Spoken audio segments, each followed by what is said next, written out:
اب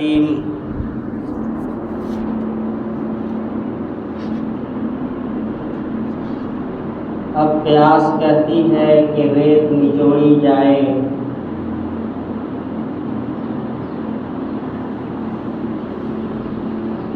اب پیاس کہتی ہے کہ ریت نچوڑی جائے، اپنے حصے میں سمندر نہیں آنے والا، اپنے کعبے کی حفاظت ہمیں خود کرنی ہے، ابابیل کا لشکر اب نہیں آنے والا۔ میرے نہایت واجب الاحترام بزرگوں، دوستوں، مسلک اہل سنت والجماعت سے تعلق رکھنے والے غیرت مند اہل سنت دوستوں، بھائیوں،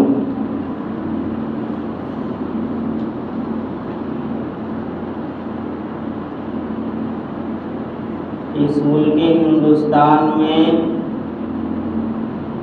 رہنے والے بسنے والے مسلمانوں کے سامنے دو قسم کے مسائل ہیں۔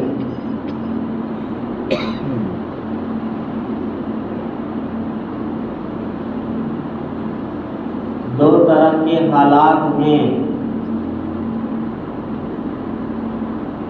گزشتہ جمعہ اسی سے متعلق کچھ گفتگو کیا جا چکا، لیکن الفاظ کچھ دوسرا تھا۔ موضوع وہی ہے اور مقصد بھی وہی ہے، لیکن الفاظ دوسرے ہیں۔ یہ دو قسم کے مسائل ہیں، دو طرح کے حالات ہیں۔ ایک حالات جو ہمارے درمیان خود کی پیدا کی ہوئی حالات ہیں، جسے ہم نے خود پیدا کیا، اور ایک وہ حالات ہے جو ہمارے اوپر باہر سے آ رہے ہیں۔ اوپر آواز نہیں ہے۔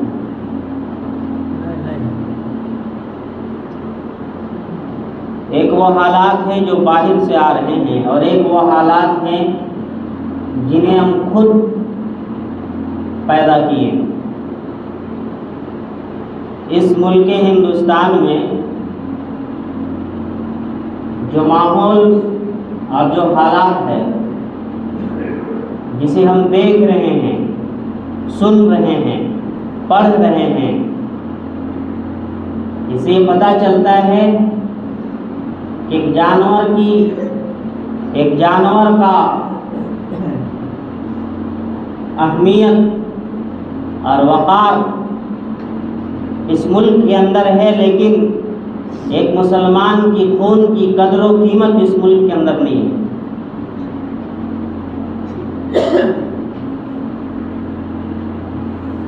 کہیں رات کی تاریکی میں کسی بھی مسلمان کی موب لنچنگ ہو جانے کے بعد اخبارات کے اندر معاملات کو دبانے کے لیے چوری کا الزام دیا جاتا ہے۔ کوئی اگر حکومت کے خلاف اگر حق گوئی سے جگر اپنے ہاتھ پر رکھ کر اور جوامردی کا کام دکھاتا، چاہے وہ کسی بھی دھرم ذات سے تعلق رکھنے والا ہو، اس کی معاشی حالات کو کمزور کیا جاتا ہے۔ سپریم کورٹ کو بلائے طاق رکھ کر، قانون کی کتابوں کو ایک طرف رکھ کر، صرف اپنی اقتدار کی پاور کے ذریعے سے، کرسی کی طاقت کے بدولت لوگوں کے مکانات کو مسمار کیا جاتا۔ سماج کا، سوسائٹی کا، چاہے وہ جس دھرم کا، جس مذہب سے ہو، اس کے کلچر کا اس کے لا کا مذاق اڑایا جاتا اور اس کو تبدیل کرنے کی کوششیں کی جاتی، صرف اقتدار کی طاقت کے اور کرسی کے پاور کے نشے میں۔ ایک تو یہ حالات ہیں جو باہر سے آ رہے ہیں، اور ماحول ایسا بنا دیا گیا کہ اب مسلمان کو رات کی تاریکی میں جہاں ان کی تعداد نہ ہو وہاں گزرنے سے بھی ڈر لگتا۔ ایسے ماحول میں ڈرنے کی بھی ضرورت نہیں ہے، گھبرانے کی بھی ضرورت نہیں ہے، کیونکہ ہم نے کلمہ لا الہ الا اللہ محمد الرسول اللہ صلی اللہ علیہ وسلم کو اپنے سینے کے اندر جمع کیا، اور جس انسان کے دل کے اندر رب کائنات کا یقین ہو، ایمان ہو، اور اس کے دل کے اندر ایمان کی چاشنی و حلاوت ہو، تو اس کو پھر کسی بات سے گھبرانا نہیں چاہیے، اس کو ماحول کو اور حالات کو دیکھ کر ڈرنا اور مایوسی کا شکار ہونا نہیں چاہیے، بلکہ اس کو یقین رکھنا چاہیے اس رب ذوالجلال پر، اس رب کریم پر، اس قدرت والے احکم الحاکمین پر، جس نے ظالموں کی جھنڈ میں بھی موسیٰ علیہ السلام کی پرورش کی ہے، جس نے نار نمرود میں بھی ابراہیم علیہ السلام کو محفوظ رکھا ہے۔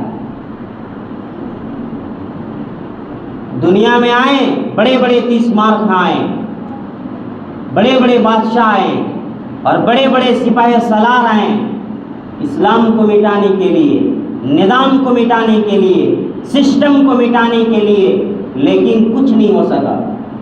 تاریخ کی کتابوں میں آپ جب پڑھیں گے تو آپ کو معلوم ہوگا کہ ہلاکو جب بغداد میں آیا تھا تو 6 لاکھ انسانوں کا قتل کیا، اور ایسا ماحول اور ایسی فضا قائم کی کہ دریائے فرات اور دریائے دجلہ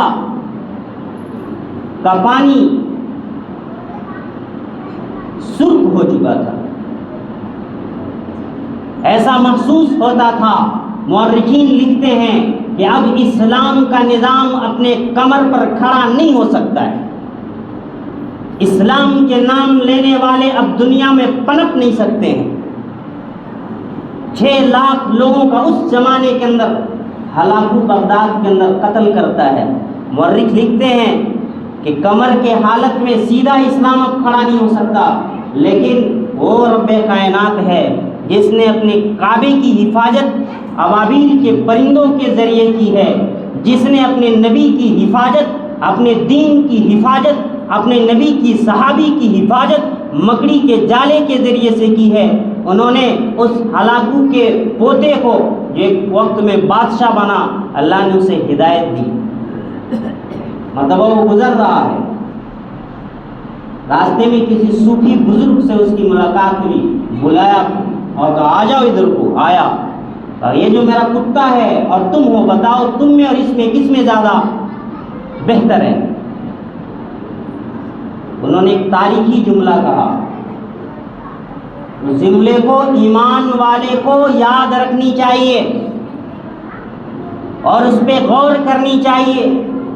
اس بزرگ نے کوئی احتجاج نہیں کیا، انہوں نے کوئی دھرنا نہیں دیا، ان کے پیشانی پہ کوئی پسینے نہیں آئے۔ اس بزرگ نے کہا کہ بادشاہ سلامت، اگر میرے دل کے اندر ایمان ہے اس کتے سے بہتر میں ہوں، اور اگر میرے دل کے اندر ایمان کی چاشنی و حلاوت نہیں ہے تو مجھ سے بہتر یہ کتا ہے۔ رات ہو گئی، وہ بادشاہ سویا، سونے کے بعد رات کی نیند اڑ گئی، چین ختم، کہ ایک کمزور سا، نحیف سا صوفی بزرگ جسے ڈر ہے کہ ہم نے اس کی گردن اڑانی، ہم نے ان سے پوچھا، وہ کہتا ہے کہ اگر دل کے اندر ایمان ہے تو کتا سے بہتر ہم ہیں، دل کے اندر ایمان نہیں ہے تو ہم سے بہتر کتا ہے۔ انہوں نے صبح کو دربار قائم کی اور اس بزرگ کو بلایا، بلانے کے بعد اس کی تشریح پوچھی۔ بزرگ نے کہا کہ ہمارے دل کے اندر جو ایمان ہے یہ ایک انمول موتی ہے جو نبی کریم صلی اللہ علیہ وسلم کے طرف سے خدائے وحدت کے طرف سے ہمارے دلوں کے اندر اتاری گئی ہے، ہمارے دلوں کو نصیب ہوئی ہے۔ اگر کسی انسان کے دل کے اندر یہ ایمان کی چاشنی اور حلاوت نہیں ہے تو اس کی زندگی کتا اور سور سے بھی بدتر ہے۔ وہ بات اس بزرگ نے کہا، حالانکہ کہ وہ پوتا ایمان پہ داخل ہوا، اور تاریخ کے اندر مورخین لکھتے ہیں کہ جو ماحول بنا تھا کہ اب اسلام اپنی کمر پر سیدھا کھڑا نہیں ہو سکتا ہے، پھر وہ اسلام کا نظام پنپا کے تاریخ کے اندر اس کی مثال نہیں ملتی۔ اور آج بھی تاریخ کی کتابوں میں لکھی ہے کہ جہاں 3 قسم کے 3 قبیلے کے لوگ ہوں گے، عرب، پٹھان اور تاتار، ان کے بچے دنیا کی کسی بھی قوم میں ہوں، کسی بھی خطے میں ہوں، یہ کلمہ لا الہ الا اللہ محمد الرسول اللہ سے خالی نہیں۔ اللہ نے وہ انتظام کیا، وہ اپنے دین کی حفاظت اس انداز سے کرتے ہیں کہ کبھی موسیٰ کو ظالموں کے شکنجے میں رکھ کر، قید خانے میں رکھ کر ان کو پیغمبری عطا کرتے ہیں، کبھی اپنے نبی کو ایک مکڑی کے جالے کے ذریعے سے حفاظت کرتے ہیں، اور کبھی دین کو مٹانے چلے تھے تاتار اور اسی کے خاندان سے ایک ایسے بادشاہ کو مقرر کرتے ہیں جس کے ذریعے سے پھر سے اسلام کی فضا گونجتی ہے۔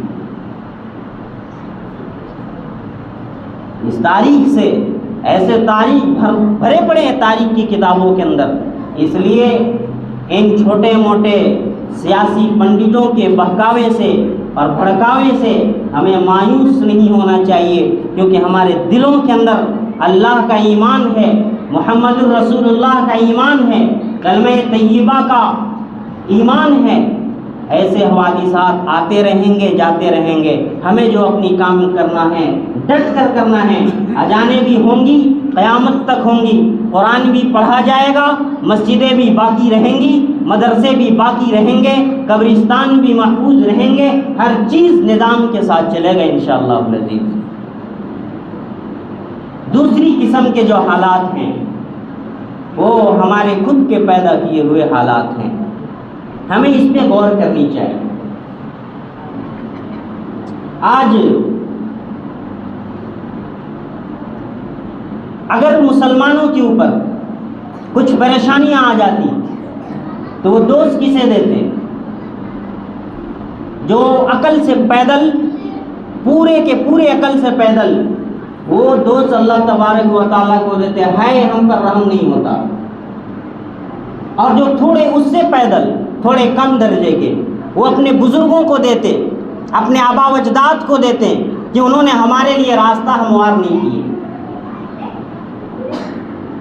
ابھی ستمبر کا مہینہ ہے، اکتوبر کے مہینے تک بارش ہوگی، بارش کا موسم ہے، کوئی گھر سے نکلا بارش کے موسم میں اور ہاتھ پہ جو چھتری لیا وہ جگہ جگہ سے پھٹی پڑی، اور اس کو اپنے جسم کو بچانا ہے، آسمان سے بارش برس رہی ہے، اب چھتری جو لے کے نکلا وہ پھٹی چھتری، کیا اس کے جسم کو پانی چھوئے گا نہیں؟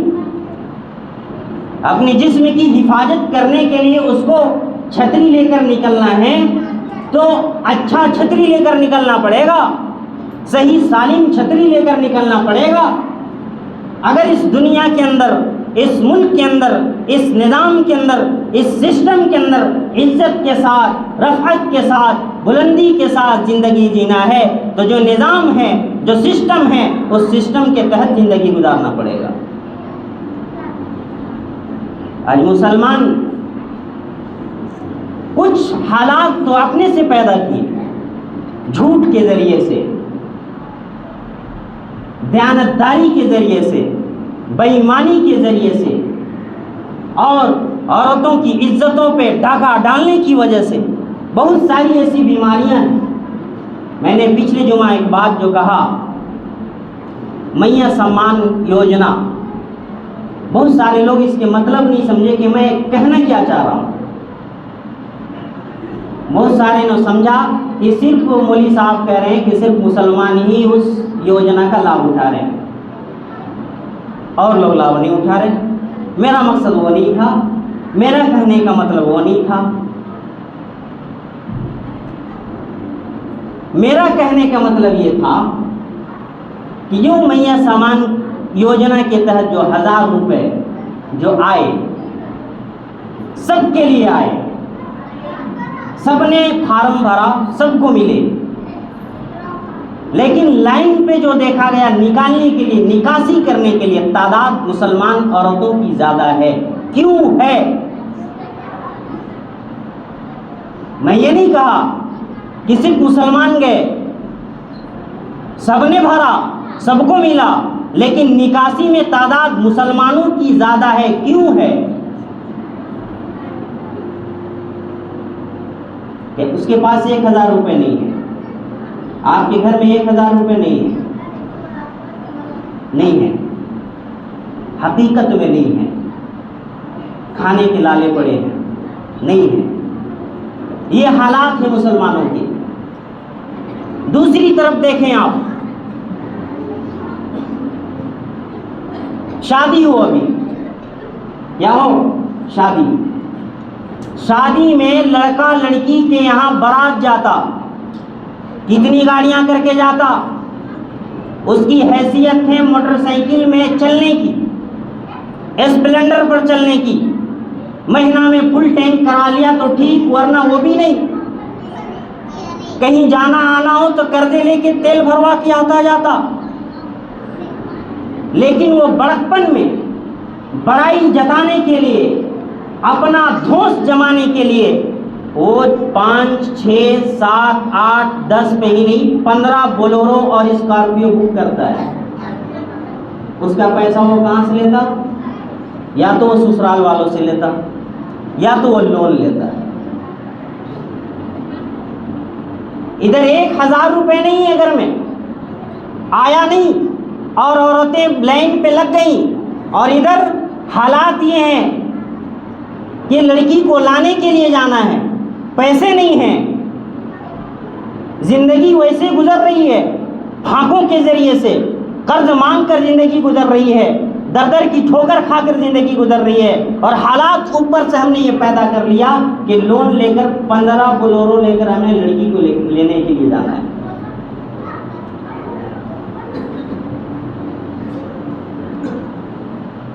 یہ ایک سسٹم، یہ ایک آفات جس کو ہم نے خود پیدا کیا اپنی زندگی کے اندر. ایک ہے جھوٹ،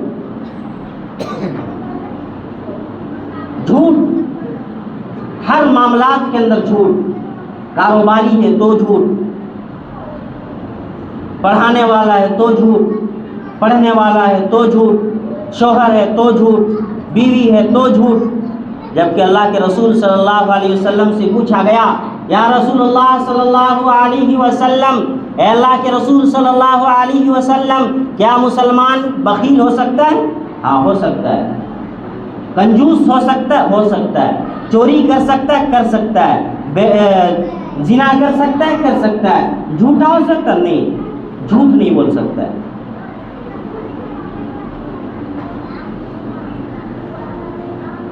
مسلمان دیانتدار تھا، مسلمان کا شیوا تھا دیانتداری، مسلمان کا شیوا تھا سچائی، مسلمان کا شیوا تھا امانت داری. آج نہ اس کے حالات کے اندر نہ جھوٹ، نہ سچائی جھلکتا، نہ دیانتداری جھلکتا، نہ حیاداری جھلکتا. انگریز کا زمانہ ہے اور جامع مسجد کے دروازے پر ایک فقیر بھیک مانگتا ہے. مسلمان، ایک انگریز آتا ہے، جامع مسجد کے دروازے کو کراس کرنے لگتا ہے، وہ ہاتھ پھیلاتا ہے، اور ہاتھ پھیلانے کے بعد وہ انگریز بٹوا نکالتا ہے اور اس سے پیسہ نکال کے اس کو دیتا ہے. جب وہ واپس اپنے بٹوے کو پتلون کے اندر ڈالنے لگتا ہے تو بٹوا گر جاتا ہے، اور بھیڑ کی وجہ سے انگریز آگے بڑھ جاتا ہے، پتہ نہیں چلتا. وہ بھکاری سامنے بیٹھا دیکھ رہا ہوتا، فوراً لپکتا اور بٹوے کو واپس رکھ لیتا. اس لیے نہیں رکھا کہ اسے ہڑپ کر جائیں، رکھا اس لیے کہ دوبارہ جب وہ انگریز واپس کو آئے تو ہم اس کو اس بٹوے کو واپس کر دیں. جامع مسجد کے اندر 3 یا 4 دروازے ہیں، نکل گیا دوسرے دروازے سے، نہیں آیا انگریز، 1 مہینہ نہیں آیا، 2 مہینہ نہیں آیا، 3 مہینہ نہیں آیا، تاریخ کے اندر لکھا 2.5 سال تک وہ انگریز واپس نہیں آیا۔ 2.5 سال کے بعد دوبارہ وہ گھومنے کے لیے آیا، اور تاریخ کے اندر لکھا ہے کہ وہ بھکاری روزانہ جب مانگنے کے لیے جامع مسجد کے دروازے پر آتا تھا تو گھر سے وہ بٹوا ساتھ لے کر آتا تھا کہ ہو سکتا ہے وہ بھکاری، وہ انگریز آج آئے تو ہم اس کے بٹوے کو واپس کر دیں۔ 2.5 سال کے بعد آیا وہ انگریز، آیا، انہوں نے دیکھا، پہچانا، اس کو بتائی، ساری باتیں بتائی کہ آپ آئے تھے، ہمیں بھیک دیے تھے آپ کا بٹوا کے لیے۔ ان سے یاد آیا کہ ہاں ہاں ہاں، انہوں نے بٹوا نکالا، کہا لو آپ کی امانت، دیکھو کہ ہے کہ نہیں۔ نکالا، دیکھا، جوں کا توں۔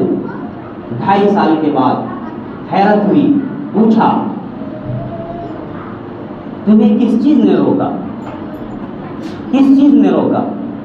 میرے پرس کے اندر اتنا پیسہ تھا کہ تم اچھے چھپر بنا سکتے تھے، اچھے کاروبار کر سکتے تھے، تمہارے جذبات کو کس چیز نے روکا؟ خیانت سے۔ اس بھکاری نے جواب دیا، او سنو مسلمانوں، وہ تمہاری دلوں کو جھنجھوڑنے کے لیے کافی ہے۔ اس بھکاری نے کہا، او انگریز، میرے جس جھولے پہ میں لے کے بھیک مانگتا ہوں وہ جھولا پھٹا ہوا ہے، اور جو لباس میں پہنتا ہوں اس لباس کے اندر پیوند لگے ہوئے ہیں، لیکن میرے دل کے اندر جو کلمہ ہے وہ جناب محمد الرسول اللہ صلی اللہ علیہ وسلم کا ہے۔ اس دل نے گوارا نہیں کیا کہ ایک عیسیٰ علیہ السلام کی قوم کو اور ایک عیسیٰ علیہ السلام کی امت کے بندے کو، شخص کو، اگر اس کا بٹوا گر جائے تو اس کی امانت میں خیانت کر دوں۔ کل کو اگر قیامت کے میدان میں تمہارے نبی ہوں، میرے نبی بھی ہوں، عیسیٰ علیہ السلام کہہ دے میرے نبی سے، محمد تیری امت کا ایک بندہ، اس نے میرے بندے کی بٹوے سے کی خیانت کی تھی، میرے نبی کا کیا حال ہوگا؟ آج کتنے نوجوان ہیں اپنی قوم تو چھوڑو، غیر کے قوم کو بھی چونا لگانے سے دریغ نہیں کرتے۔ اپنی قوم کی بیٹیوں کو چھوڑو، اگر وہ تمہارے پاس کام کرنے کے لیے آئی ہے، اینٹ اٹھانے کے لیے آئی ہے، مسالہ ڈھونے کے لیے آئی ہے، وہ ریڑے اور بجری اور سیمنٹ اٹھانے کے لیے آئی ہے، تم اس کی مجبوری کا فائدہ اٹھا کر، حالات کا سودا کر کر، کیا تم آج اس کی عزت و آبرو پہ ہاتھ نہیں ڈال رہے؟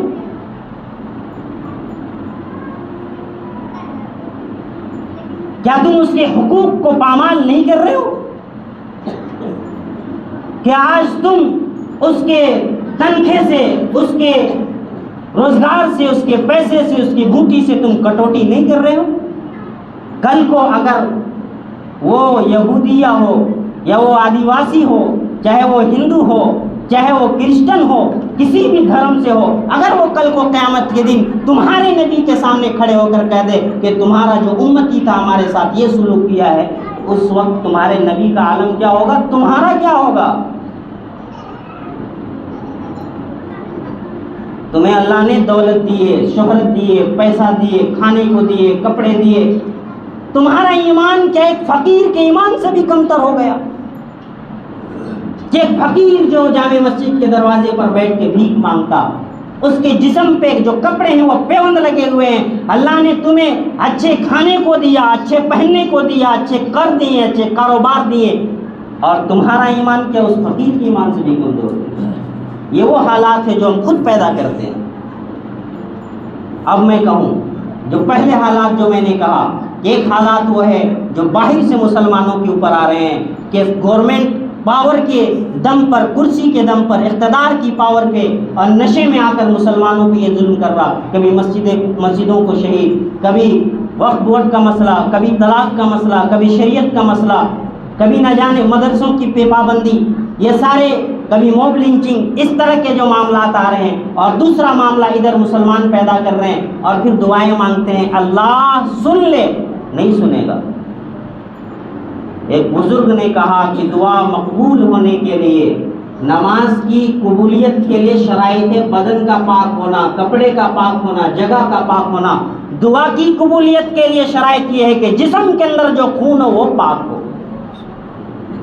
تمہارے پیٹ کے اندر جو لقمہ جا رہا ہے وہ لقمہ پاک ہو، تمہارے جسم کے اندر جو آج تم نے کپڑے پہن کر جمعے کے لیے آئے ہو، وہ اگر ایک پیسے کی بھی خیانت کر کے، ایک دھاگے کی بھی اگر اس میں خیانت ہو تو آج جمعے کی نماز بھی تمہاری قبول نہیں ہے۔ یہ وہ حالات ہیں جسے حکومت نہیں سدھاریں گی، ہم نہیں سدھاریں گے آپ کو ہاتھ پکڑ کے، ہم تو آپ کو صرف بیان کر کے بتا سکتے ہیں۔ یہ حالات ہیں جسے ہم آج اپنے حالات کو، ان اندر کے حالات کو ہم سدھاریں گے تو یاد رکھنا پھر دنیا کی کوئی سی بھی طاقت ہو، بڑے سے بڑے طوفان کھڑے ہو جائیں، ہم یوں کھڑے رہیں گے، طوفان آئے گا چلا جائے گا، کوئی کچھ نہیں اکھاڑ سکتا ہے۔ سمجھ میں آ رہی بات؟ اللہ تبارک و تعالی ہم سبھی کو کہنے سننے زیادہ عمل کی توفیق عطا فرمائے۔ جو حضرات سنت نہیں پڑے سنتوں سے فارغ ہو۔